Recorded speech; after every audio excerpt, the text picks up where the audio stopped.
В республике продолжается всероссийское онлайн-голосование в рамках проекта формирования комфортной городской среды. В лидерах по-прежнему Сыктывкар, Воркута и Усинск. В последние дни заметно подтянула Синта – более 2800 голосов. К слову, если перевести цифры на подушевое количество жителей, то Инта и вовсе на первом месте по активности голосующих. В списке в этом приполярном городе на голосование выставлено 15 объектов.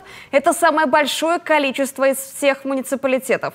В Инте сейчас лидирует площадь Ленина. Быть активнее жители призывают волонтеры.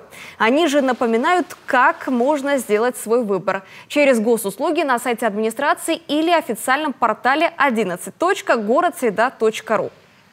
А также можно проголосовать через волонтера. Это актуально для наших пожилых граждан. Мы записываем номер телефона, фамилия, имя, отчество, и человеку приходит четырехзначный код.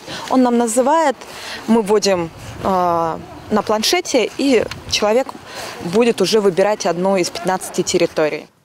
С этой недели, чтобы проголосовать на сайте 11.городсреда.ру, обязательным условием станет введение адреса электронной почты. Важно не просто провести голосование, но и информировать людей о ходе работ, чтобы жители республики видели, что благоустраиваются именно те территории, которые они выбрали.